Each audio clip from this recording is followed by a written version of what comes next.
Cette vidéo est financée par les membres de la chaîne. Cliquez sur rejoindre pour soutenir mon travail et bénéficier de toutes les séances sans pub et de 20 hypnoses inédites.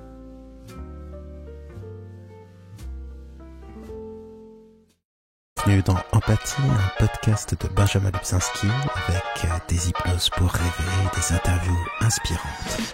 Empathie, c'est le podcast qui fait du bien et qui le fait bien. N'oubliez pas de vous abonner et de nous mettre des étoiles plein la vue, 5 si possible, et des commentaires pleins d'empathie. Il y a quelque chose d'assez extraordinaire chez les Français, c'est la capacité à se croire chez eux partout. Un Français qui va en Belgique a l'impression d'être face à des Français qui ont un accent belge. Un Français qui va en Suisse, j'ai une partie de ma famille qui est en Suisse, a l'impression de voir des Français qui parlent avec un accent suisse. Et un Français qui va au Québec a l'impression de voir des Français avec un accent québécois. Et c'est vraiment une sacrée déformation parce que, évidemment, ce sont des cultures différentes. Et si on partage quelque chose de magnifique qui est une langue, eh bien, on a de nombreuses différences. Et on peut peut-être penser que finalement, un Français, c'est un Québécois qu'il manquerait quelque chose, un Québécois moins sympa, plus chauvin, plus râleur aussi, ou un Belge qui tutoierait moins facilement, qui serait moins amical. Bref, la personne que j'ai en face de moi, Delphine, alias Denisi, dès petite, elle a eu envie de voyager. Elle a eu envie de quitter son Nice natal, et pourtant Dieu sait qu'on y est bien, qu'il fait chaud, que le temps est doux, et que la promenade est anglaise là-bas. Tout est charmant, et pourtant tu as voulu très tôt aller en Amérique. Et là-bas, tu as tenté ta chance, tu as créé une chaîne YouTube, donc qui maintenant a plusieurs millions d'abonnés. Tu es devenue comédienne, chanteuse, et maintenant autrice. Et d'ailleurs, j'en profite pour conseiller ton livre, Delphine, Maintenant ou jamais, qui est vraiment un excellent livre de coup de pied au cul thérapie.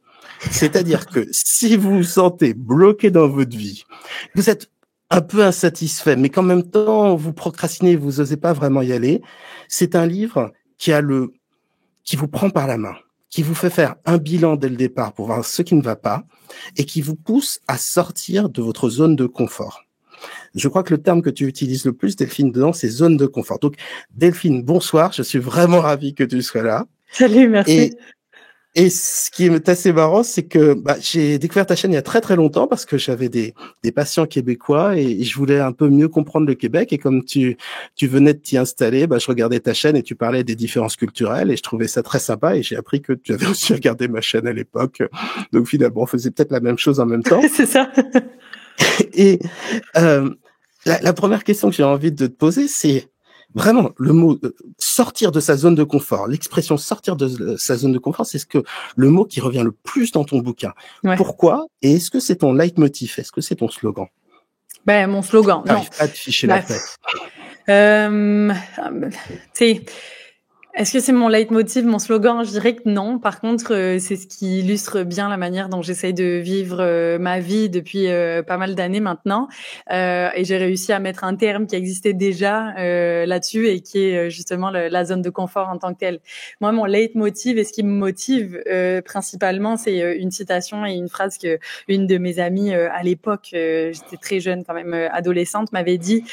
Elle me dit dans la vie, Delphine, mieux vaut avoir des remords que des regrets. Et c'est vraiment ça qui m'a permis finalement en y réfléchissant un peu, de comprendre déjà la citation, parce que c'était pas si facile de pouvoir la comprendre, mais de réaliser que j'étais un peu d'accord avec elle dans le sens où dans la vie, je préférais avoir des remords, donc me dire avoir su, j'aurais pu faire les choses différemment ou j'aurais fait cette chose-là différemment, plutôt que de me dire avoir su, j'aurais dû faire ça. Et en fait, ça, c'est ce qui me guide depuis que j'ai 16-17 ans à peu près, de me dire, je préfère faire les choses puis m'apercevoir par moi-même de ce que j'aime au final ou de ce que j'aime pas, plutôt que de me dire, peut-être qu'en fait, ça m'aurait peut-être tenté d'essayer puis j'ai pas saisi l'opportunité à ce moment-là. Et ça, je pense, d'ailleurs, que ça remonte. Désolée, je te coupe complet, mais ça remonte mais vas-y, je t'en prie. À mes 4 ans. Mes parents ont tourné dans un film un petit film là à Nice, ils ont été figurants dans un film qu'il y avait, et moi j'avais 4 ans et je devais faire une chose, c'était de traverser la rue dans le noir, et c'était la nuit, le tournage était la nuit. J'avais extrêmement peur et il pleuvait cette journée-là, cette nuit-là, et à savoir tous les gens et les figurants, c'était des cadavres, parce que la scène était qu'il y a eu un tueur qui est passé et qui a tué tout le monde, et donc moi je devais vraiment courir du bout de la rue, du début à la fin, pour pouvoir finalement en criant, puis pour pouvoir faire la scène de ah waouh, la petite elle a perdu ses parents par exemple. Et en fait moi j'ai tellement été apeurée de ça, de par les conditions, parce qu'il y avait tout le monde qui était comme des zombies assis par terre, puis avec du sang partout, du faux sang. J'ai dit non, et je leur ai dit moi je voulais pas. À 4 ans, j'avais très très peur. Et le lendemain, j'ai dit à mes parents ah ben là je veux bien courir, et ma mère m'a dit Delphine c'est trop tard. Et je pense que j'ai expérimenté la première fois ce truc de des fois les opportunités elles sont là, puis quand tu saisis pas cette opportunité là, ça passe. Donc c'est ça. C'est plus mon leitmotiv. Et tu sais pourquoi tu es arrivé très tôt d'Amérique? Pourquoi t'as voulu... Encore une fois, à Nice, il y a pire, hein. Il y a la vieille ville italienne. Ouais. C'est vraiment charmant. On peut se baigner quand on veut. Il y a une vie culturelle. C'est sympa. C'était pas la ville la plus moche. Qu'est-ce qui fait que tu voulais absolument aller là-bas? T'as une petite idée? Tu avais un rêve américain? Moi, j'ai toujours eu le rêve américain. Puis depuis mes jeunes souvenirs, en fait, je me rappelle, alors là, j'étais un tout petit peu moins jeune. J'étais jeune quand même, mais je me rappelle aller au cinéma à 14-15 ans avec mon père. J'avais été voir un film de Zac Efron. C'était pas High School Musical, mais c'était tout genre. C'était le même genre. Et en fait, je me rappelle être sortie de là, j'étais en pleurs. Mon père me dit mais qu'est-ce qu'il y a, Delphine? On vient d'aller voir un film ensemble. Et en fait, je dis papa, j'ai l'impression que vous n'êtes pas mes parents, puis j'ai l'impression de pas être dans la bonne vie. Et ça a été quelque chose de violent. Ouais, ça a été super marquant pour mes parents depuis très jeune, parce que j'avais l'impression de ne pas être au bon endroit, ni dans la bonne vie, ni avec les mêmes parents, les bons parents en fait. Et ça, écoute, je saurais jamais l'expliquer. Est-ce que c'est des mémoires, si on croit un peu sur le plan spirituel à des vies antérieures, à des souvenirs, à des mémoires de vie antérieure, etc. Si on n'y croit pas, c'est tel que tel. Est-ce que c'est des mémoires de vie antérieure qui ont fait en sorte que c'était tellement présent que pour moi ma vie n'était pas là? Est-ce que ça a été depuis toute jeune, je sais pas, une idée qui m'a sauté dans le cerveau, je n'en sais rien, mais j'ai toujours été fascinée par l'Amérique du Nord. Mais pardon de te poser la question, est-ce que tu avais un peu honte de tes parents? Honte du pays dans lequel... Non, pas du tout. Non, puis très jeune, enfin tu sais, je pense que à 7-8 ans on est encore très jeune pour expérimenter des sentiments comme la honte, tu sais. Donc moi c'était vraiment dans ces années-là. Je pouvais pas dire que j'avais honte, non pas du tout. Justement, moi j'adorais, tu sais, j'adorais. Enfin, j'ai aimé mon enfance, c'est ce que j'ai vécu, puis j'ai eu la chance de vivre de belles choses, mais j'avais juste l'impression et le sentiment de ne pas être dans la bonne place, ni avec les bonnes personnes. Alors que, tu sais, mes parents, je leur ai toujours dit, j'ai dit, mais vous êtes pas mes parents, alors que ça ne fait pas de sens. C'est-à-dire que ma mère m'a accouchée. Évidemment que c'est mes parents, mais pour j'ai moi, la photo. Oui. C'est ça, j'ai la photo. Mais non, pour moi, enfin, c'est ça. J'avais ce sentiment-là que je vivais complètement décalé de mon corps. Tu sais, il y avait une dissociation entre mon âme et mon corps. Et tu avais une idée de la vie que tu aurais dû mener? Ouais, moi. Ouais, tu t'imaginais comment alors? Moi, je rêvais. En fait, très jeune, et quand je dis très jeune, c'était 5-6 ans là, je pense. Je visualisais ma vie plus tard. Et déjà, je me visualisais à 18 ans. Je me rappelle, avant de m'endormir, j'avais énormément de mal à m'endormir. Et en fait, j'essayais de visualiser. Dis-moi que t'as essayé mes hypnoses quand même, juste. Pardon? T'as essayé mes hypnoses quand même pour t'endormir, j'espère. Oui, mais maintenant, je suis très correcte au niveau de l'endormissement, mais malheureusement, quand j'avais 6 ans, tu ne faisais pas de vidéo, Benjamin, ok? Non, je sais. Et YouTube n'existait pas, en fait, c'est juste ça. Non plus. Et t'avais pas de smartphone. Ouais. Non, c'est ça. Donc, du coup, à mes 5-6 ans, avant de m'endormir, je pensais beaucoup et je visualisais déjà ma vie et je me visualisais à mes 18 ans. Donc, je me disais comment tu seras. Et pour moi, j'avais cette image de moi en jean, avec des jeans troués. C'était l'image que j'en avais et j'essayais de m'imaginer ma vie plus tard. Et je me rappelle, je m'endormais tous les soirs de ma vie. Quand dans mon enfance, je me disais, je ne sais pas où mon mari est sur cette planète, Mhm. mais je lui souhaite bonne nuit parce que je sais qu'il est quelque part. Et finalement, tu sais, c'était un peu cette quête de, déjà très jeune, je sais que je ne serai pas là. Et je sais que j'ai une quête à aller, mais je sais pas où. Et donc, du coup, C'est-à-dire, tu te sentais une prédestination. ouais, mais Vraiment. ouais, puis je n'ai aucune idée d'où ça venait. Vraiment. Et est-ce que tu as l'impression maintenant d'être en train de l'accomplir, ta mission? Ou tu te dis, je suis encore en train de me mettre dans les rails, je suis moins éloigné de la vie que je dois avoir, mais voilà. Non, alors, J'en suis plus proche. ça là-dessus, j'ai le sentiment d'avoir accompli une grande partie Ouais. de vie puis de visualisation que j'avais fait à l'époque. Après, je me dis, je suis toujours pas à l'endroit où j'aimerais être. D'accord. Donc c'est ça.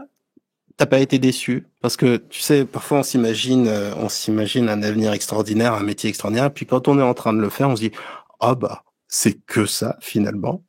Et ça peut être un peu, par exemple, tu vois, le métier d'éditeur, il y a une citation que j'aime bien, c'est mon banquier le prend pour un auteur pardon, je recommence.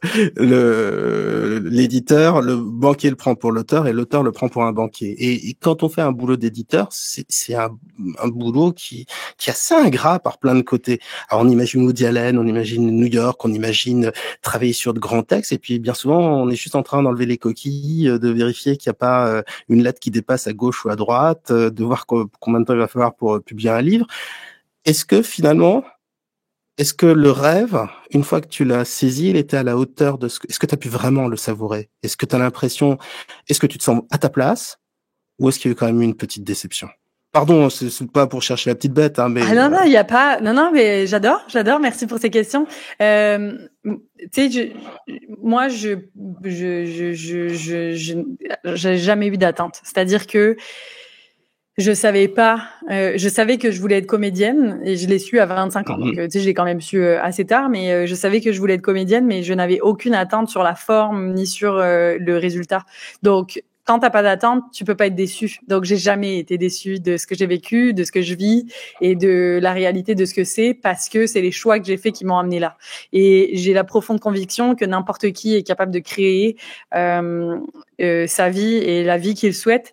Et en fait, quand il y a des choses, par exemple, qui viennent me chercher un peu plus, c'est pas de la déception, c'est plus de l'insatisfaction, on va dire. Et quand il y a ces insatisfactions, j'essaye de travailler dessus pour l'améliorer. Donc, au final, je suis une fervente, je pense que je le dirais comme ça, je suis une fervente créatrice de la vie que j'aimerais avoir, qui fait en sorte que, évidemment que non, je n'ai ressenti aucune déception jusque-là.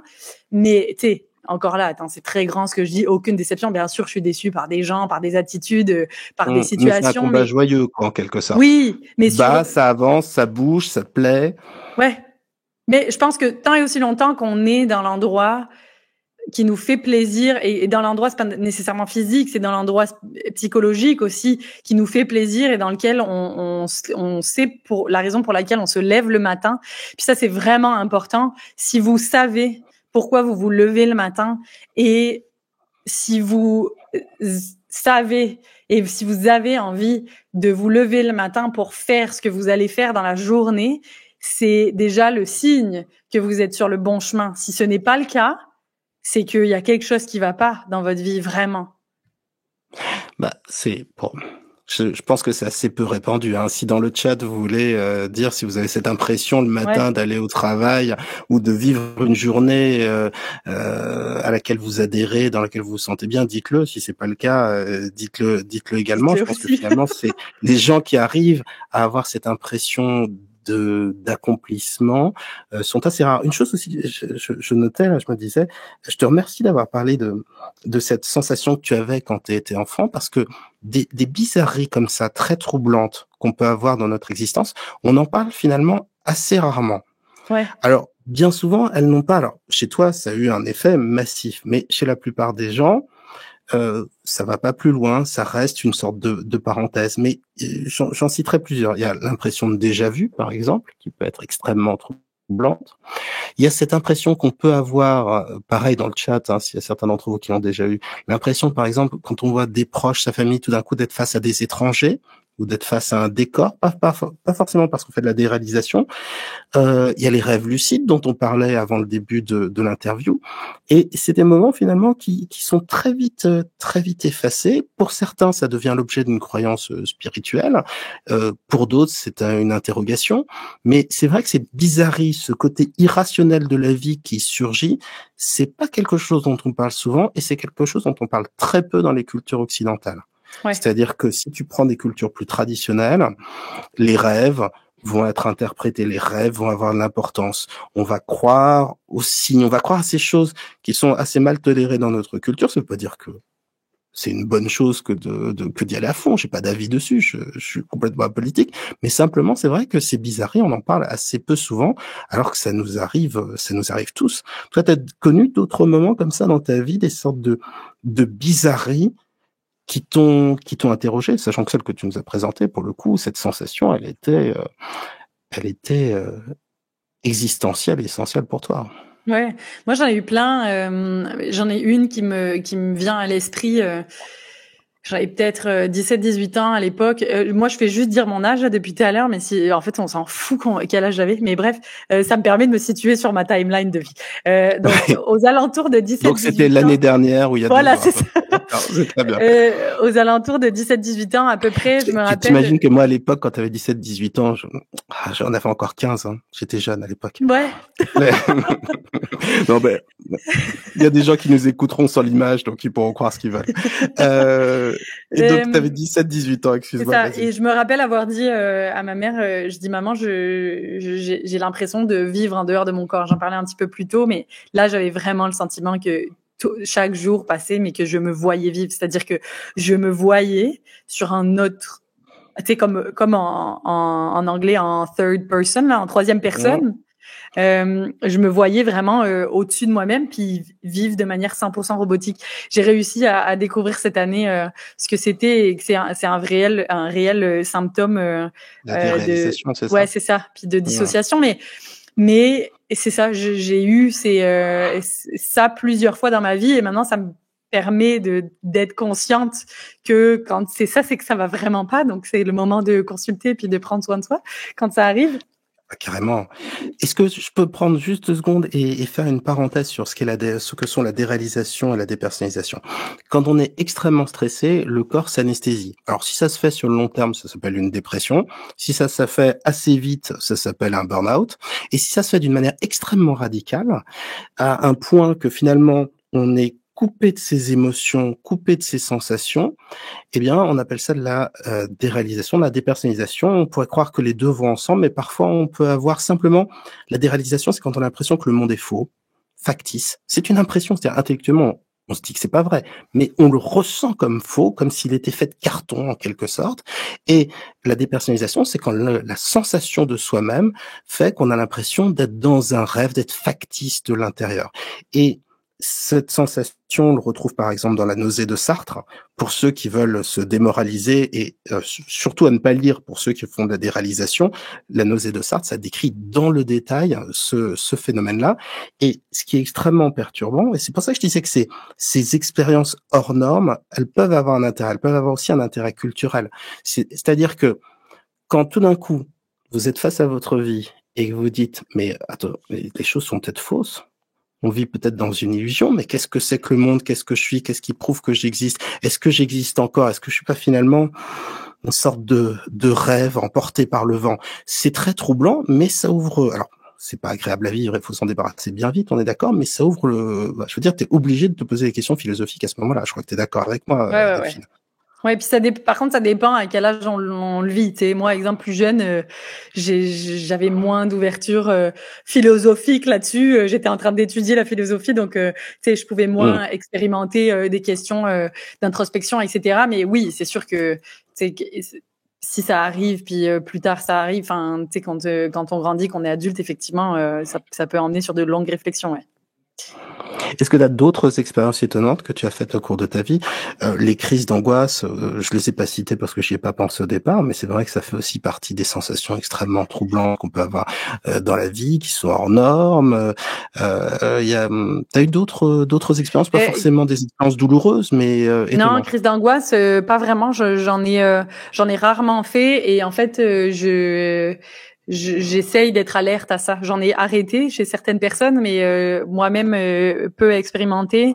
Après, par contre, tu sais, j'étais extrêmement stressée, et je suis quand même quelqu'un d'assez vive et impulsive, et qui fait en sorte que le corps, après, mon corps parle, c'est-à-dire que, tu sais, des fois j'ai des plaques d'eczéma, je peux faire du psoriasis ou de l'eczéma, enfin bref, mais ça n'a rien à voir avec le côté Est-ce que ça va de pair expérience. avec une vraie sensibilité et une intuition forte aussi chez toi?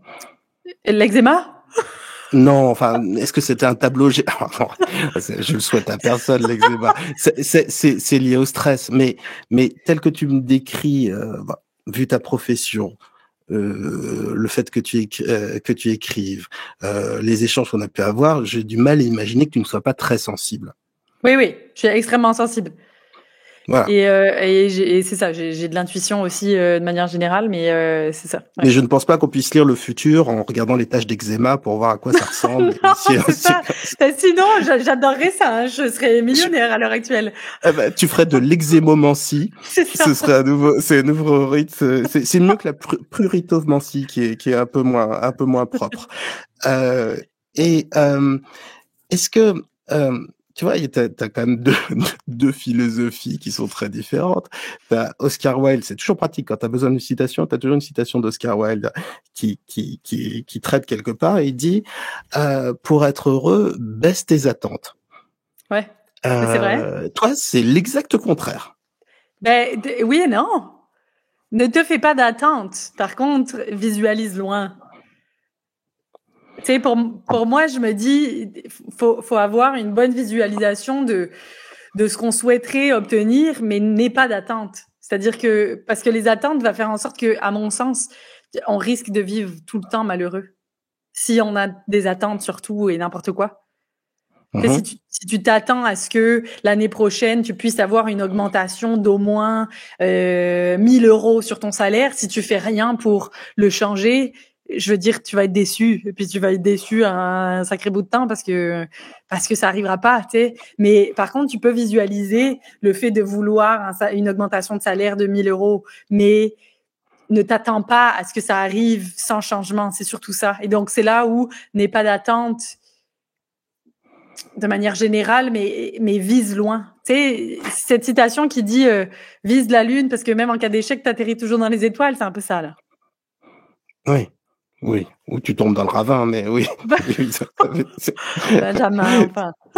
Mais j'ai l'impression qu'un peu de ta philosophie, c'est si tu veux le changement, c'est suivre vraiment son envie. Et maintenant ou jamais, maintenant ou jamais, le livre de Delphine, qui est vraiment très très bien. Et je vais te poser des questions dessus dans un instant. Donc j'ai l'impression que pour toi, c'est le croisement entre une envie sincère et profonde et du travail. Ouais. Est-ce que c'est ça ta recette essentielle? Ouais, je pense. De la persévérance, mais pas tant du travail, de la persévérance, je pense. J'ai trouvé le livre, j'ai trouvé très bien fait. Je me suis dit, ça aurait pu être fait par une psychologue comportementaliste. Puis je me suis dit, ouais, mais en même temps, il y a une vraie expérience de vie.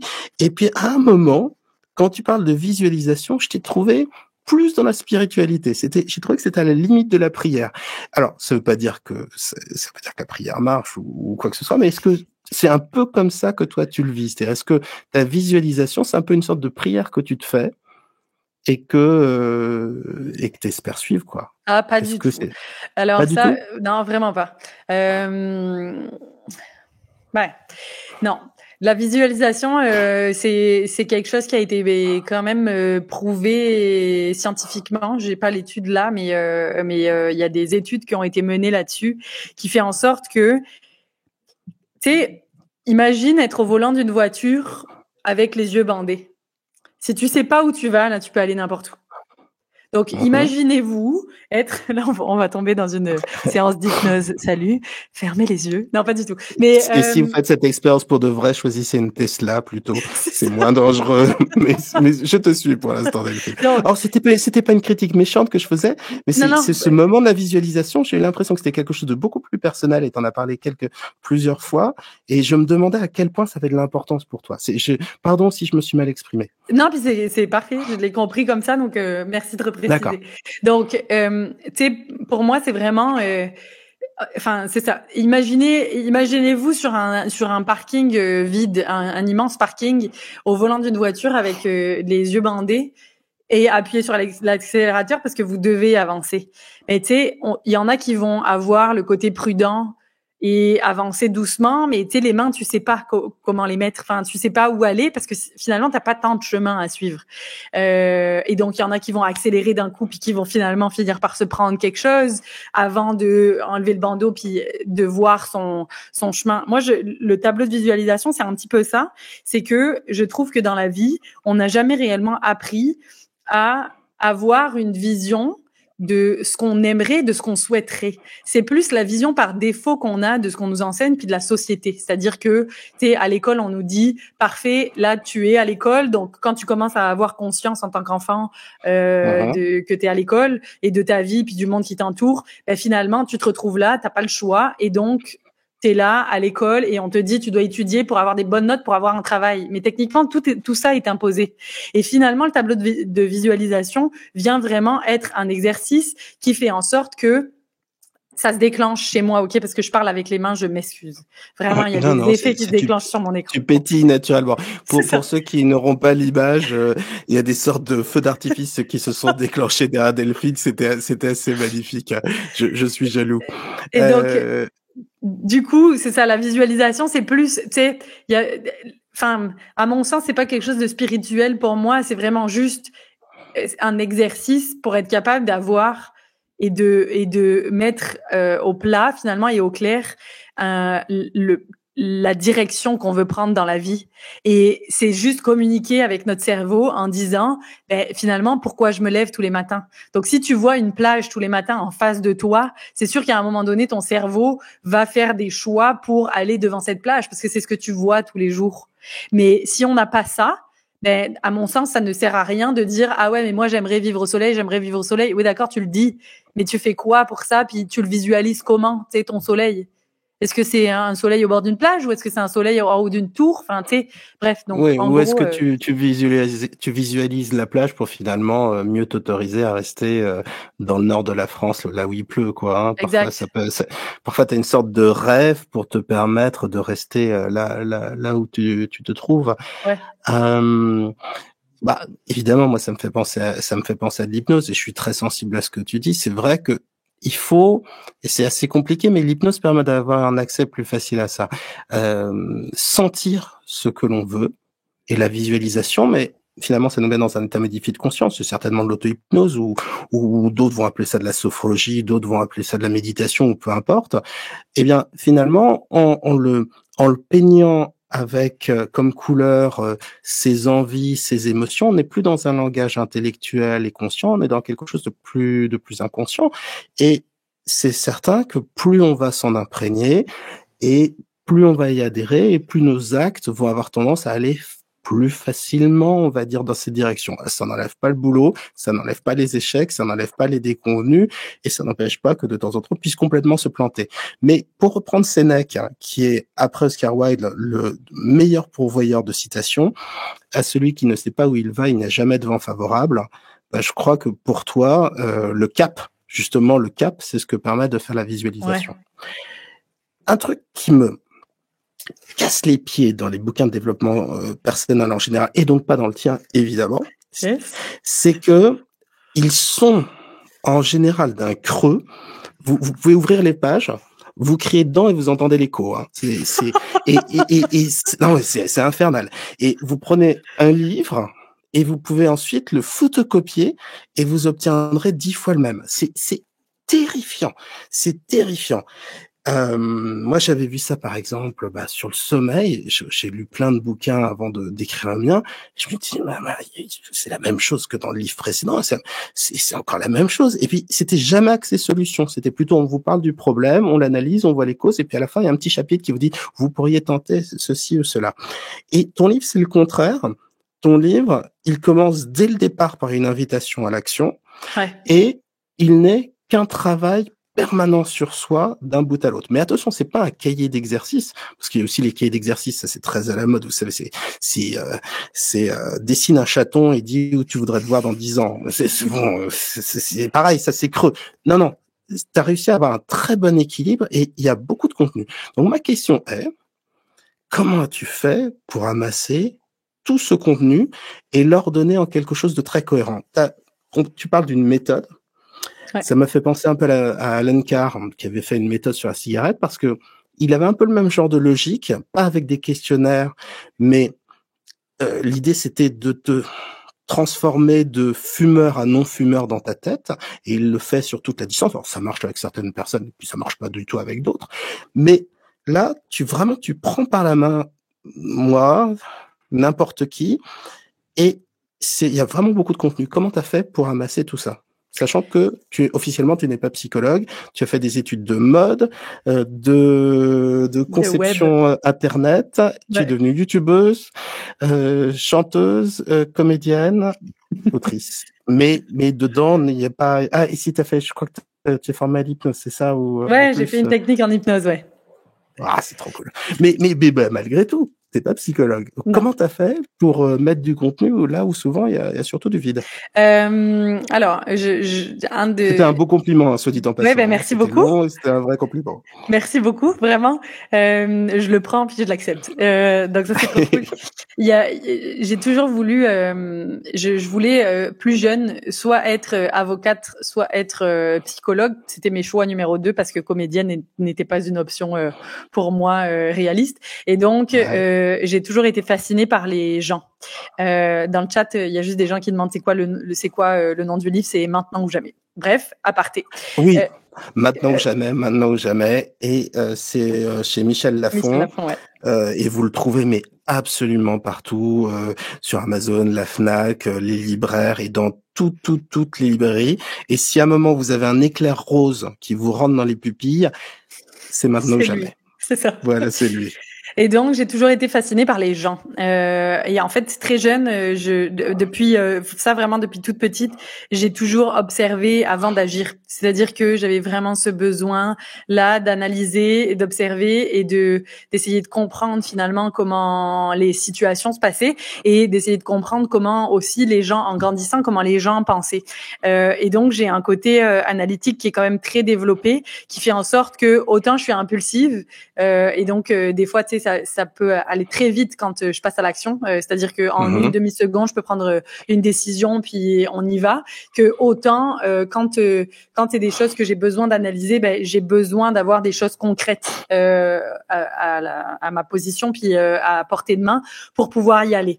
Et ça, en fait, étant donné que j'ai ce côté analytique très développé quand même, eh bien, j'ai essayé de lire dans les moments où ça allait moins bien pour moi dans les années précédentes. J'ai essayé de lire des livres sur le développement personnel, etc. Et à chaque fois, je ne savais pas quoi faire avec le livre, comme tu le disais tout à l'heure.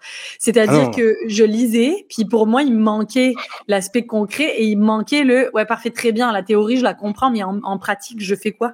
À part faire du yoga 8 heures par jour, je fais quoi? Et finalement, ça m'a manqué et je me suis dit, j'ai besoin d'avoir des choses concrètes pour être capable de pouvoir les comprendre et me les vulgariser à moi-même pour pouvoir les faire. Et vu mon plus jeune âge, parce que finalement, mon travail vraiment d'introspection et de développement personnel a commencé depuis mes 21 ans, on va dire, depuis que je suis partie au Canada. J'ai eu du temps pour travailler un peu sur moi-même, mais surtout, j'ai fait face à des situations qui ont fait en sorte que je devais rebondir là-dessus. Et j'ai vécu des périodes plus de déprime et de dépression qui ont fait en sorte qu'il fallait que je m'en sorte par moi-même et quand même à un très jeune âge. Et du coup, de par les rencontres que j'ai fait, de par les expériences avec les gens avec qui j'ai collaboré, j'ai travaillé, avec qui j'ai parlé, et j'ai suivi une thérapie pendant pas mal de temps avec un hypnothérapeute qui a été formidable, et de par mes recherches aussi personnelles, eh bien j'ai réussi finalement à monter une sorte de méthodologie que j'ai moi-même appliquée depuis que j'ai 21 ans et que j'applique dans les moments où ça va moins bien et qui fonctionne pour moi. Et en fait, c'est là où tu sais, je me suis dit, en parlant avec l'éditeur aussi, on brainstormait sur des idées de sujets, et quand je lui ai parlé de ça, il me dit, Delphine, c'est fou parce que t'as l'œil qui pétille quand t'en parles. Et je lui dis, oui, mais c'est quelque chose que j'applique au quotidien dans ma vie de tous les jours, mais que personne n'est au courant. Et vu que je suis créatrice de contenu, puis moi, mon objectif, c'est de vouloir faire sourire les gens, c'est pas un sujet sur lequel j'ai abordé publiquement, en gros. Et il m'a dit, on va créer quelque chose là-dessus, puis j'aimerais que tu mettes au clair cette méthode. Donc, tu sais, la méthodologie en tant que telle, j'ai beaucoup été aidée par mon éditeur qui m'a aidée à clarifier et à rendre ça vraiment structuré, parce que sinon c'était complètement décousu. Moi, c'était plusieurs exercices à faire, mais pas dans un ordre très précis, mais vraiment plusieurs exercices pour chaque type de situation. Dans ton livre, il y a une vraie progression. Ouais, c'est ça. À chaque chapitre, une étape, et il y a une sorte de tension qui existe, qui est une sorte de tension de changement qui est perceptible et que tu ne perds pas. Avec aussi un truc que j'ai trouvé qui est tout à ton honneur, c'est que tu aurais pu parler un peu du côté glamour de YouTube, des voyages, etc. Et finalement, tu en parles très peu. C'est-à-dire que tu te mets dans une position qui est d'accompagnement tranquille, mais tu t'imposes pas du tout dans le bouquin. Et j'ai trouvé que c'était un très très chouette choix, audacieux, parce que ça aurait été, je pense, plus facile de faire un truc. Ah, regarde ce que j'ai fait ça, j'ai fait ça, j'ai fait ça, j'ai fait ça. Maintenant, essaye de faire la même chose. Et donc finalement, ça a dû te prendre du temps quand même pour concevoir ça, écrire tout ça, ramasser, développer tes questionnaires. Enfin, c'est. Ouais, ça a pris 1 an et demi d'écriture, de triturage de tête et d'organiser ça, parce que moi, si tu veux, c'était j'ai eu la chance de pouvoir finalement accompagner. Alors quand je dis accompagner, c'est pas vraiment ça parce que je suis pas thérapeute du tout, mais tu sais, au travers de conversations que j'avais, j'ai eu la chance d'avoir pu contribuer au changement d'une dizaine de personnes dans mon entourage personnel. Super. Et mais bien sûr qu'il faut faire de la psychothérapie de contrebande, hein, faut pas hésiter. Ouais. Attends, ça a toujours existé. Il y a des psychologues qui n'ont pas de psychologie, et t'as des non-psychologues qui sont bourrés de psychologie, donc faut pas hésiter, hein. Ouais. Donc c'est super, félicitations. Merci. Mais au travers de ça, si tu veux, tu sais, il y a une de mes amies il y a quelques années qui m'a dit, Delphine, on dirait que t'es comme le catalyseur d'idées et un catalyseur dans une vie qui vient finalement prendre toutes les réflexions de quelqu'un, puis que tu as cette force-là d'être capable de pouvoir tout condenser et canaliser en une fois pour faire comprendre et prendre conscience aux gens d'une chose. Et finalement, c'est peut-être que c'est en le vulgarisant de cette manière, ou peut-être que c'est des facultés plus de communication, je n'en sais rien. Mais ce que je veux dire, c'est que pour moi, l'important, c'était vraiment de vulgariser des choses que j'avais besoin de vulgariser, que j'avais besoin moi-même de comprendre. Et comme je l'ai dit sur une vidéo pour annoncer la sortie du livre, j'ai voulu faire un livre d'abord pour moi-même, parce que je sais que j'étais le genre de personne à ne pas pouvoir trouver d'ouvrage, malgré le fait que j'ai cherché pendant longtemps, de ne pas trouver d'ouvrage et de livres qui me permettaient de pouvoir m'aider quand ça n'allait pas. Et donc, j'avais besoin de quelque chose d'extrêmement concret. C'est difficile de trouver des ouvrages concrets. Hein. Ouais. C'est l'un des rares secteurs de l'édition qui progresse d'année en année et qui se vend bien, les bouquins de développement personnel, de santé, de psychologie. Mais pourtant, il y a beaucoup de creux. Et moi, je me dis qu'à un moment, ChatGPT va être sacrément en concurrence avec les livres qui existent déjà, parce que ça se répète énormément. Donc tu t'es imprégné, tu as observé, tu as expérimenté. Tu l'as retravaillé, tu lui as donné la cohérence grâce à l'éditeur, et ça a donné ton livre maintenant ou jamais. Ouais. Frédéric Canard a posé une question. Bon, ok, c'est pas très honnête de ma part, je vais te la poser. Mais que penses-tu de l'hypnose? Je fais de l'hypnose, j'aime bien l'hypnose, tout le monde le sait, mais que penses-tu de l'hypnose? Pour moi, c'est un des outils les plus formidables qu'il existe sur Terre pour l'avoir expérimenté puis pour avoir réglé des problèmes quand même très très profonds chez moi. Pour moi, c'est un outil rapide et super efficace lorsqu'il est super bien exécuté pour régler des choses. Et pour les gens qui sont impatients comme moi, c'est quelque chose qui m'a aidé en quelques séances à régler des problématiques. Tu crois qu'il y a des gens qui sont patients avec la souffrance? Je pense qu'en général, c'est comme... Il y a des gens, tu sais, moi je me dis... Des fois, il y a des gens qui ont besoin de plus de preuves. Tu sais, l'hypnose peut être souvent associée à vu qu'on sait pas trop comment ça fonctionne.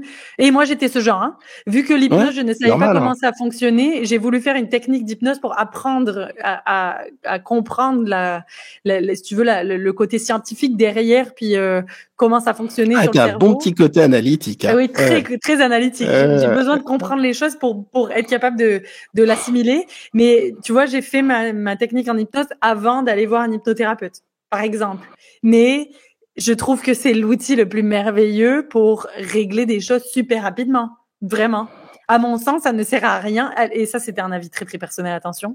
Avertissement. Je pense et moi, je trouve personnellement que ça ne sert à rien d'aller faire des thérapies pendant 2 ou 3 ans quand on ne voit aucun changement ou que c'est très difficile de voir un changement. C'est-à-dire que, à un moment donné, mettez des choses concrètes. Et ça, attention, ça reste un avis très personnel.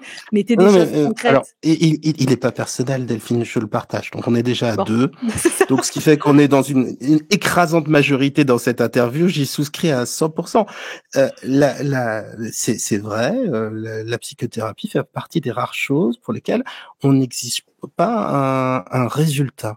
Non. On devrait exiger un résultat, et pour que le résultat soit correct, il faut qu'il soit fait dans un temps qui soit acceptable. Et puis c'est une dépense monstrueuse, une thérapie. Ça coûte extrêmement cher.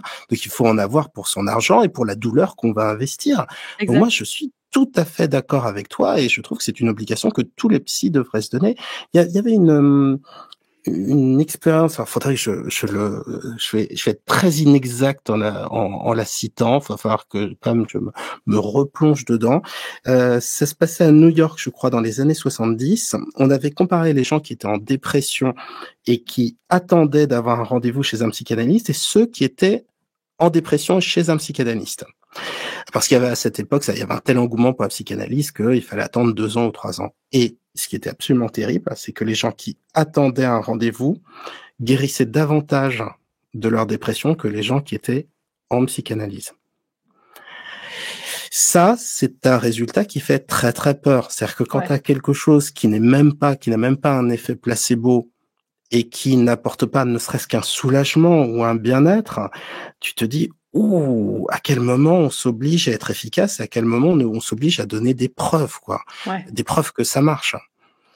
Au moins, tu vois, dans l'hypnose, c'est vrai que c'est une discipline pour les impatients, mais je pense que c'est très bien. Et souvent, les gens attendent un résultat dès la première séance. Je pense que c'est pas forcément la bonne manière de faire parce que on se met la rate au courbouillon pour rien. Il vaut mieux que ce soit un entraînement mental qui a un peu de répétition. Mais ça prend pas 3 ans. Non, c'est clair. Désolée, je te coupe là-dessus. Moi, je me rappelle mon hypnothérapeute à Québec, là, que j'adore, m'a dit, en arrivant, il me dit, moi, en 4 à 6 séances maximum, si ton problème, il est pas réglé, ça me convient pas, puis ça te convient pas, puis genre tu ne reviendras plus. C'est-à-dire que c'était vraiment un défi pour lui de me dire là, selon ce que tu es en train de me dire et de me raconter, moi j'ai ce délai-là et pour moi, en tout cas qui était très analytique, ça me convenait bien parce que je savais dans quoi je m'engageais et je me disais après le travail, il va falloir que je le fasse de moi-même. Tu sais, lui me donne les outils, on discute, donc il y avait une démarche de psychothérapie derrière, puis d'hypnose après. Mais en me donnant les audios d'hypnose puis de faire ce travail-là par moi-même après, eh bien, tu sais, ça me permettait moi-même de pouvoir m'engager dans cette démarche de guérison un petit peu. Puis c'est ça. Donc, au final, t'as eu combien de séances au final? J'en ai eu 4. Vraiment? J'en avais pris. deux de plus pour être sûr. Bon, encore, bref, je ferai pas de commentaire là-dessus. J'ai encore des ballons qui arrivent dans mon écran sur l'ordinateur, en tout cas. Mais non, de toi, Delphine. c'est ça. Mais j'en ai fait 6 maximum parce que j'en avais besoin de 2 de plus pour m'assurer que c'était ok. Mais après, attention, c'est pas magique, c'est-à-dire que ça a pas pris 6 séances pour super, waouh, ma vie elle a changé du jour au lendemain, pas du tout. En fait, vraiment, ça a pris 6 séances pour comprendre dans le cerveau, mais c'est qu'après c'est moi face à moi-même et face à mes choix et face à mes pensées qui font en sorte que je travaillais assidûment. Enfin, je me posais sur le canapé plusieurs fois par semaine pour réécouter mes séances d'hypnose et pour vraiment vouloir avoir une démarche de guérison, puis ça a fonctionné, ouais. Tu es depuis combien de temps à Québec maintenant? Ça fait 10 ans. 10 ans. Oui. Donc tu as appris un tout petit peu l'accent. Oui. Question toute bête. Est-ce que on sait que tu n'es pas québécoise quand on t'entend ou pas? Ou tu as suffisamment l'accent? Ouais. Alors ici au Québec, tout le monde sait que je suis française. Personne ne se doute que ça fait 10 ans que j'habite ici. En France, quand j'arrive, il y a des gens des fois qui me parlent anglais tellement qu'ils comprennent pas le fait, surtout à Paris, je dois l'avouer. Mais il y a des gens qui me parlent en anglais parce qu'ils comprennent même pas le fait que je parle français. Sérieusement? Ouais. Et t'arrives pas à reprendre un accent plat ouais, parisien? Évidemment, Benjamin, je suis capable, quoi. Mais tu sais, est-ce que j'ai envie c'est un peu saoulant, quoi. de pouvoir parler comme ça? Voilà, c'est ça. C'est vachement bien ton accent français.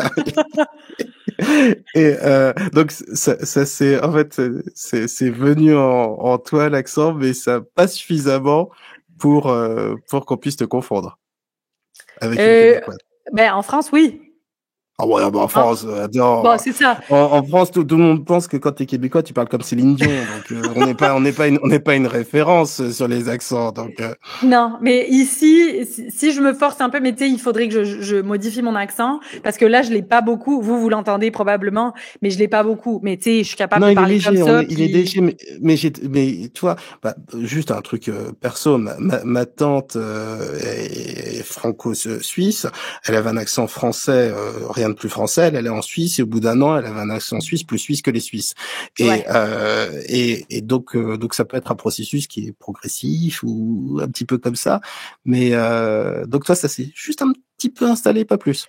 Un petit peu dans ma façon de parler, mais tu sais, Benjamin, je suis capable de te parler québécois vraiment plus, là. Mais tu sais, je me force pas parce que tu parles français puis that's it, là. Fait que je vais pas me forcer mais...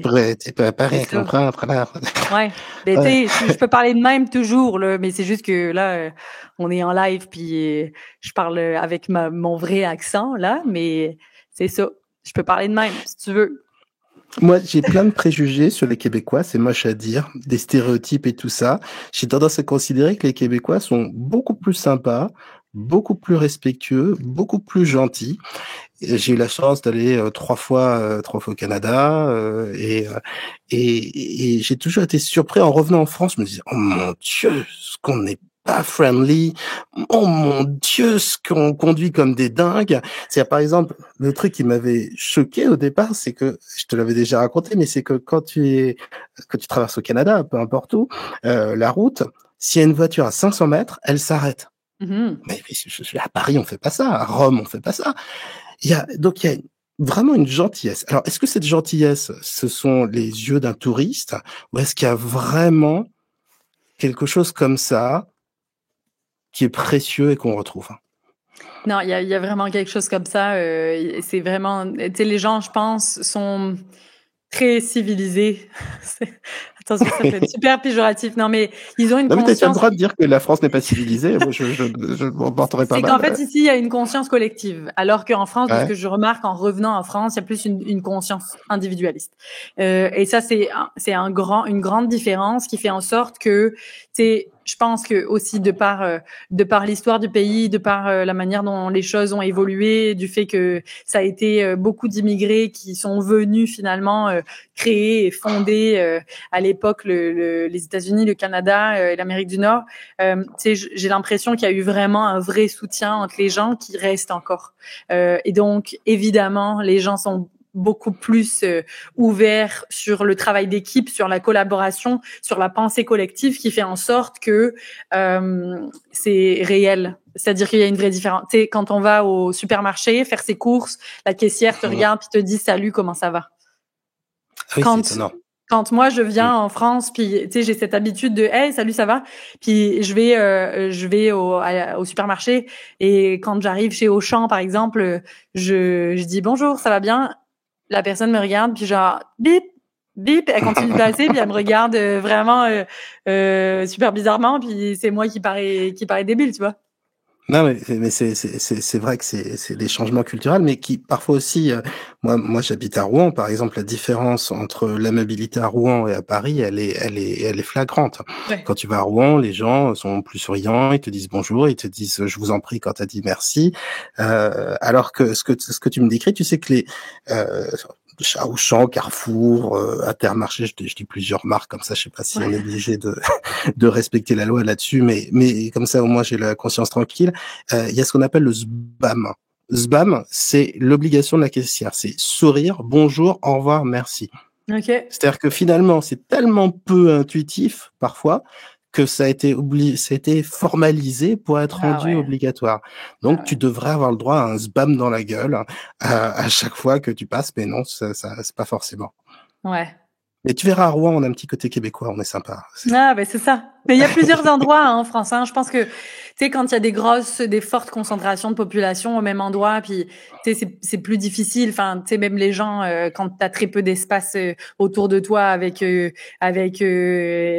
000 personnes autour de toi, juste dans ton mètre carré de vie, c'est sûr que tu sais, on est moins patient, et donc le fait d'avoir moins de patience vient jouer sur l'amabilité qu'on peut avoir. Mais évidemment, il y a des endroits en France où c'est encore comme ça, et où c'est super friendly, et où les gens sont très de bonne humeur et très gentils et respectueux. Ouais, tu me donneras les adresses après le live. Quelles sont les autres différences culturelles que t'as notées? Parce que moi, je trouve que c'est ce qu'il y a de plus fascinant. Comme je te disais, moi, j'ai de la famille en Suisse, et à chaque fois que je vais en Suisse, je me dis, mais non, mais il y a pas que le fait de parler comme ça, de dire que tu viens de canton de Vaud qui fait la différence. C'est vraiment, c'est culturellement, tu penses autrement, t'as un autre regard sur le monde, avec des choses que j'apprécie, puis des choses que j'apprécie pas, tu vois. Et pardon pour tous les Suisses qui nous écoutent. Mais j'ai une excuse, j'ai de la famille en Suisse, donc ça me rend moins coupable. Quelles sont les différences culturelles que t'as notées? Il y en a beaucoup. Alors, tu sais, je m'aperçois que il y a cette conscience qui est très forte au niveau du regard des autres ici, c'est-à-dire la manière dont on paraît. Alors, en France, elle y est, mais différemment. Ici, les gens vont vraiment réfléchir avant. Alors, pas tout le monde, encore là, il y a des cons partout, puis ça, c'est pas une question de nationalité, là, les cons sont partout. Mais c'est une loi universelle, c'est la 4e loi de la thermodynamique. Voilà. Avec l'entropie, et la 4e, c'est il y a des cons partout. C'est voilà. On le savait depuis Michel Audiard, mais la thermodynamique l'a prouvé. Mais je m'aperçois qu'il y a, tu sais, il y a plus cette conscience de ce qu'on va dire et de la manière dont ça va être perçu. C'est-à-dire que pour faire passer un message, nous en France, on va être très brut de décoffrage en général, et on va rentrer dedans. Tu sais, si ça nous plaît pas, on va dire ça nous plaît pas, puis c'est tout. Ici, si ça plaît pas à quelqu'un, s'il y a quelque chose qui ne plaît pas à quelqu'un, les gens, les Québécois vont essayer de trouver la forme de le dire, sans te dire que ça leur plaît pas. Donc, tu sais, ils vont essayer de dire, ah, mais tu sais, peut-être qu'on pourrait faire ça différemment, ou peut-être que, tu sais, est-ce que tu as pensé à faire ça différemment? Enfin, tu sais, il y a un peu mettre des gants de velours. Ce truc qu'on appellerait le tact, et que je croyais disparu depuis le 19e siècle. Ouais, c'est ça. C'est ça, le tact, d'accord. Il y a la décence aussi, et le respect, ouais. Exact. Oh, bien. Donc ça, c'est une grande différence. T'es pas payé par le syndicat d'initiative de Québec ou par le comité à l'immigration pour que des Français rejoignent le Québec. Non, mais tu sais quoi, j'ai pensé un jour, juste, j'étais en contact, il y avait en tout cas l'attaché de presse de Justin Trudeau, qui est le premier ministre canadien, qui m'a suivi sur Twitter, et en fait, j'avais pensé à rentrer en contact avec avec eux pour leur demander les chiffres de l'immigration depuis que j'ai commencé mes vidéos sur YouTube. Parce que, en tout cas, juste au niveau des demandes, chaque Français que je croise dans la rue et qui vient me voir me dit « Delphine, j'habite au Québec grâce à tes vidéos ». Et finalement, je serais curieuse de voir à quel point j'ai pu influencer sur l'immigration des gens au Québec, parce que j'en ai toujours parlé en bien, mais c'est vrai, tu sais, c'est des choses que je ressens et que je vis au plus profond de moi-même, parce que je l'ai vécu et que j'ai toujours été super bien accueillie ici. Et c'est un bel endroit où j'ai troqué quand même la plage et le soleil de Nice pour vivre quand même à -20 l'hiver. Donc tu sais, c'est qu'il y a des raisons qui m'ont fait rester. C'était ma prochaine question. S'il y a un truc sur lequel tu ne peux pas faire l'impasse, c'est la nature au Canada en général. Quelle place elle a pu prendre dans ta vie, la nature?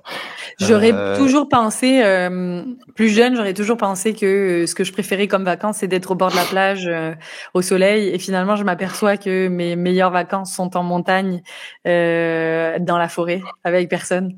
Et ça, je le savais pas avant. Je l'avais pas réalisé, en tout cas à ce point-là, avant d'habiter ici.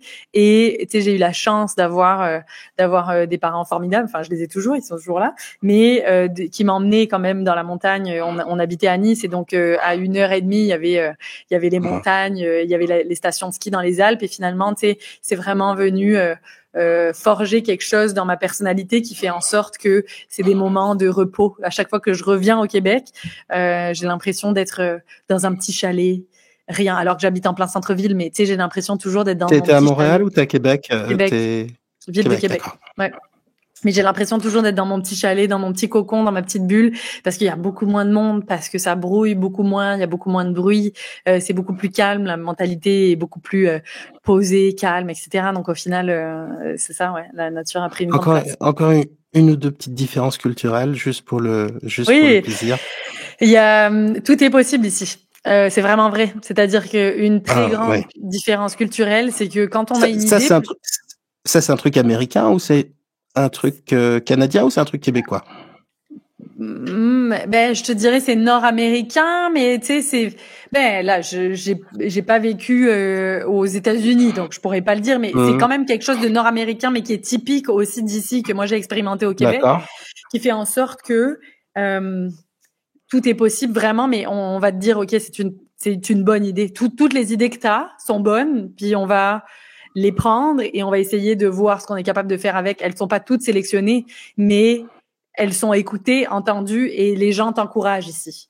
Et finalement, tu sais, moi, autant à la banque que ailleurs, à chaque fois que j'ai été voir mon banquier en lui disant tiens, tu sais, j'ai peut-être une idée à la base, hein, je veux me lancer sur YouTube, il m'a jamais dit ouais mais attends, tu sais, ils sont des millions, tu vas jamais faire d'argent avec ça. Le mec m'a dit ok parfait, t'as besoin d'un prêt, combien t'aurais besoin pour acheter par exemple un ordinateur ou une caméra?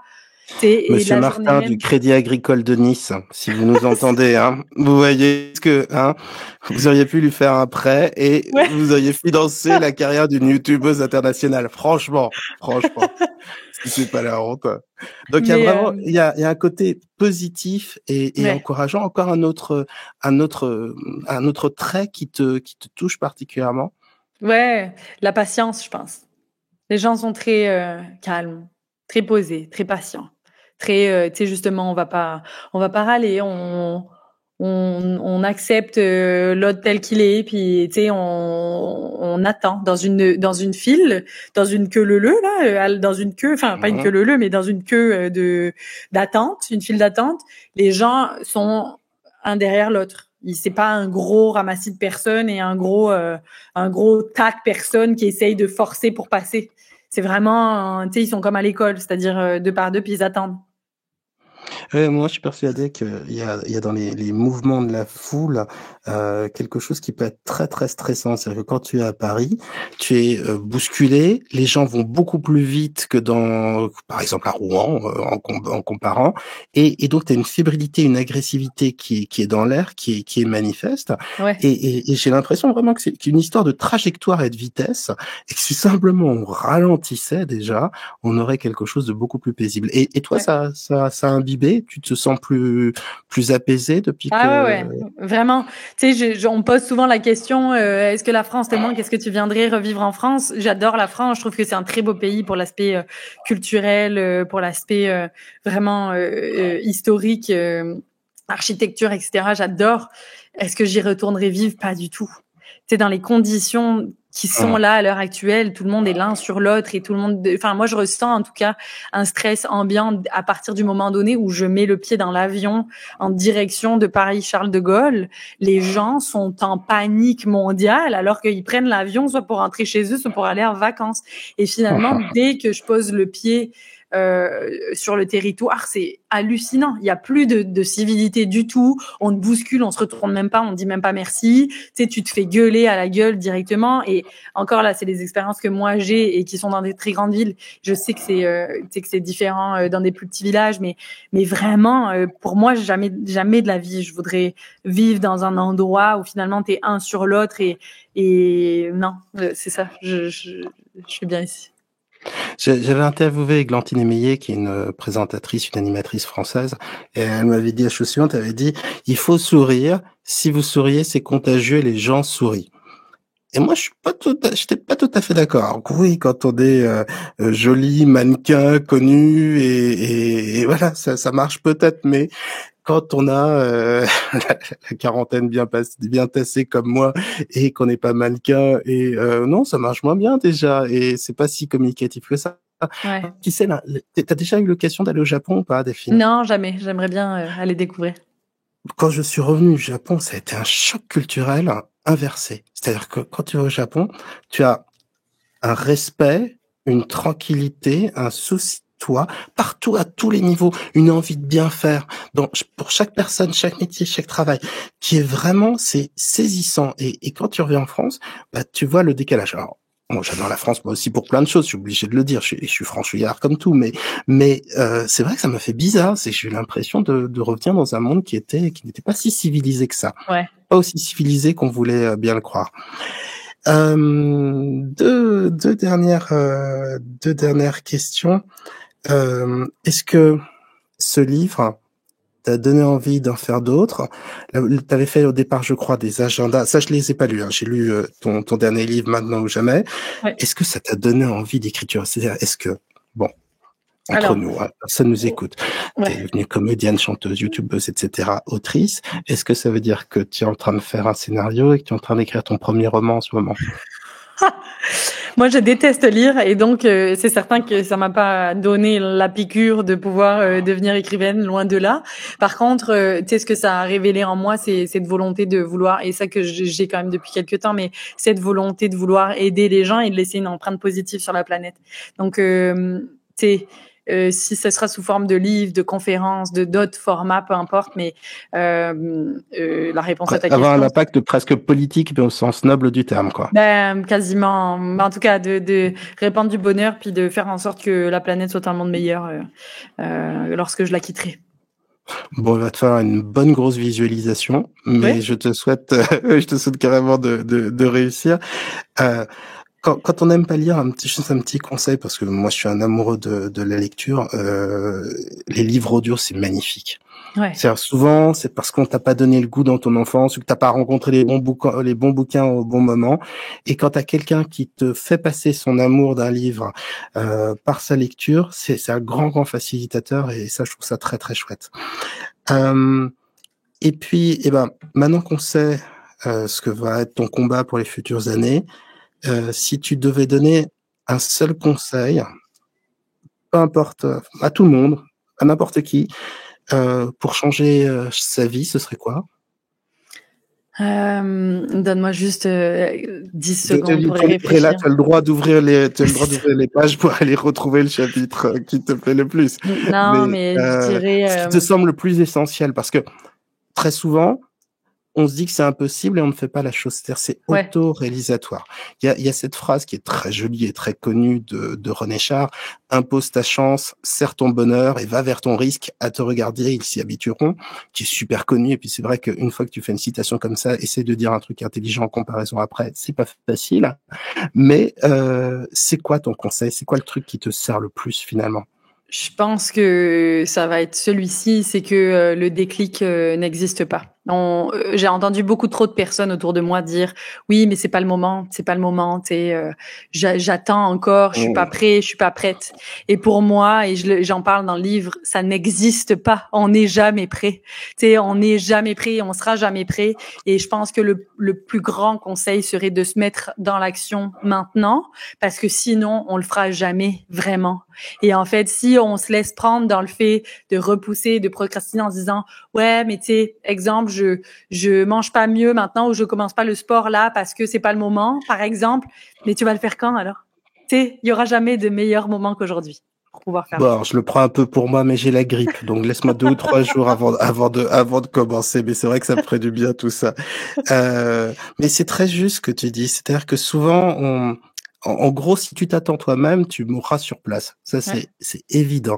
Et on a cette tendance, je sais pas à quoi elle est liée, mais à attendre que sa moitié fasse son bonheur à notre place, que nos N+1 dans l'entreprise, nos supérieurs hiérarchiques changent, ou notre vie, ou les hommes politiques, ou qu'à un moment on a un déclic pour faire ceci ou cela. Finalement, on extériorise quelque chose comme si on adressait une lettre au Père Noël, quoi. Et sauf, bon, pour les adultes qui sont au courant de l'histoire, vous savez le taux de réussite des lettres au Père Noël. Donc, voilà. Donc, moi, je suis vraiment d'accord avec toi. C'est tu agis d'abord et l'action te change ensuite. La meilleure thérapie, c'est le mouvement, c'est le changement. Le capitaine Nemo a cette devise mobilis in mobile, le mouvement dans le mouvement. Je trouve que c'est vraiment le meilleur conseil. Et puis si je dois en donner un autre ou 2 autres, c'est si vous avez peur de faire une grande chose, commencez par une petite. C'est pas grave, vous ferez des demi-pas. Le plaisir viendra à la suite. Et puis finalement aussi, si certaines choses vous semblent impossibles, faites petit et faites semblant. Il y a un type de thérapie qui est très utilisé en Amérique du Nord, c'est en fait de faire semblant. Quelqu'un qui est timide, on lui demande de faire semblant, d'avoir de l'audace, de faire semblant. Et puis finalement, on se rend compte que on n'est pas aussi limité que ce qu'on croyait. En fait, on est tous quasiment infinis. On peut faire beaucoup plus de choses qu'on ne le croit. Pas tout, évidemment. C'est-à-dire que si je veux me lancer dans une carrière de champion athlétique ou de sumo, il y a peu de chances que j'y arrive, d'accord. Mais je peux quand même faire énormément de choses. Et ton livre véhicule vraiment ce message. Je te remercie infiniment, Delphine. Merci. Je vais te faire le plus beau des compliments pour finir. Voilà, j'ai rencontré une personne vraie et j'en viens à me demander si tu arrives à être fausse. Rassure-moi, j'espère que tu y arrives de temps en temps, parce que c'est très agréable d'avoir quelqu'un qui sait être sincère, naturel, et dont finalement la sincérité a quelque chose d'extrêmement contagieux et de motivant pour donner envie de changer. Donc ça ne m'étonne pas que tes amis te voient un petit peu comme une sorte de nexus, quelque chose qui entraîne, un catalyseur. Je trouve que ça te va très bien et je te remercie d'avoir partagé ça avec moi. Et puis, un peu plus très secondairement avec tous les autres, mais déjà je suis très content pour moi. Donc, c'est génial, c'était un super beau moment. Merci beaucoup Benjamin pour tes belles paroles. Après l'interview qui était passionnante, les échanges ont continué à bâton rompu. Considérez ce qui suit comme une sorte de petit bonus. Tu es fan des Premières Nations. J'ai toujours un doute parce que on dit peuple autochtone, Premières Nations, Amérindiens, mais il y a des termes qu'on n'utilise plus trop, qui ont évolué, qui parfois sont mal perçus par les peuples autochtones. Donc c'est important de respecter ce vocabulaire. Qu'est-ce que je deviens conventionnel moi, mais juste pour dire que tu m'as confié ta passion des peuples premiers. Tu peux m'en dire juste 2 mots? Moi, attends, juste. Comme c'est la fin de ton interview, je vais me permettre de faire de partager une anecdote. J'ai visité Monument Valley dans le sud-ouest des États-Unis. C'est un lieu qui est sublime, c'est un lieu qui est sacré pour les, je crois, Navajos qui sont là-bas. Je veux pas dire de bêtises, où il y a des des inscriptions sur la pierre qui sont extrêmement anciennes, et c'est un lieu sacré et qui est l'un des lieux les plus visités aux États-Unis. Et quand j'y suis allé, on était dans une sorte de 4x4 et il y avait un jeune Amérindien qui nous guidait. Et moi, je lui ai posé des questions sur sa vie, et puis surtout, j'étais curieux de savoir sa religion, le chamanisme, comment il vivent, comment il voyait le monde, son regard, etc. Je suis pas anthropologue, mais enfin, je trouvais ça passionnant d'avoir quelqu'un qui n'était pas bêtement chrétien comme tout le monde, ou bêtement athée comme tout le monde, ou bêtement bouddhiste comme tout le monde. Enfin, un truc vraiment, un regard différent sur la nature. Et il m'a répondu très gentiment, il était extrêmement agréable, alors qu'au départ, il était un peu fermé parce que je pense qu'il en avait marre de conduire des touristes. Mais ce que j'ai perçu aussi dans l'échange qu'on a eu, c'est à quel point tout le monde s'en foutait, quoi, de sa manière de penser, de sa religion, de sa culture. Ils en avaient rien à foutre. Et il y avait un peu de gratitude de sa part, alors que moi, je trouve ça trop cool, quoi, de rencontrer une première personne qui pouvait me parler des esprits, du chamanisme. Enfin, je veux dire, voilà, ça change, quoi. C'était chouette. Pardon, je voulais juste partager cette expérience. Mais toi, qu'est-ce qui fait que tu t'es prise de passion pour les Premières Nations? Alors, c'est plus une fascination qu'une passion, mais j'adore l'histoire et la géographie. Et tu sais, en arrivant au Canada, j'ai halluciné de voir le fait que l'histoire des Premières Nations n'est pas si répandue que ça, et que dans les livres d'histoire, tu sais, c'est quelques cours qui parlent de certaines nations qui étaient là à la base, mais qu'après on passe très vite le sujet de ce qui était des peuples qui étaient là avant l'arrivée des Anglais et des Français, et qu'on passe très vite au fait et à l'histoire en tant que telle de l'invasion canadienne sur le territoire et de l'assimilation finalement. Et donc tu sais, j'ai une profonde fascination pour les peuples autochtones et pour la façon de penser. Mon père a toujours été fasciné par le bouddhisme, par le Tibet, le Bhoutan, le Népal et par ces régions-là. Et tu n'as pas lu les livres d'Alexandra David-Nel? Non, alors lui, oui, moi non. Ah, c'est chouette, hein. Ouais, mais il me l'a dit. Les livres audio, je t'assure, tu vas te régaler. Il y a même des histoires alors, c'est anecdotique, mais il y a même des histoires de télépathie. Elle parle dans ses livres des mots qui volent comme ça, d'un moine tibétain à un autre. Elle parle des migous. Les migous, c'est les yétis. C'est l'un des noms qu'on leur donne. C'est très, très, très chouette. Mais je te parle juste du côté folklorique pour te donner envie, de lire. Et c'est très cool. C'est vraiment très, très chouette comme lecture. Pardon, excuse-moi. Donc, lui, les fans, bon. Merci. Et donc, finalement, j'ai toujours été un peu sensibilisée grâce à mes parents à toutes ces nations-là, donc au bouddhisme, au chamanisme, etc. Et en arrivant au Canada, tu sais, j'ai été fascinée par l'histoire des peuples autochtones et par ces peuples-là qui finalement ont été massacrés en très grand nombre, et j'ai une très forte attache sur cette culture, et c'est important pour moi de rendre hommage à ma manière du plus que je peux à ces peuples-là. Sachant qu'il y a une profonde acculturation, c'est-à-dire que par exemple chez les Inuits, on va faire une séance d'hypnose autour de leur mythologie, ils sont quasiment tous chrétiens, par exemple. Il y a des survivances de leur tradition, mais il en reste assez peu, et c'est des traditions orales, et rien ne se perd plus vite qu'une tradition orale. Ouais. Donc c'est des trésors à conserver précieusement, et c'est dommage que ça file à cette vitesse. Et pour ceux qui ont envie de découvrir les peuples premiers, ces deux bouquins, Contes du Grand Nord de Howard Norman, c'est traduit de l'anglais, et en beaucoup plus court, beaucoup plus simple, Jacques Pasquet, Continuité de la banquise. Les deux sont très très très bien, mais encore une fois, c'est pas des récits pour les enfants, c'est pas des légendes pour les enfants. Le Grand Nord est violent, on y meurt très très facilement, et ça se perçoit dans toutes les légendes inuites.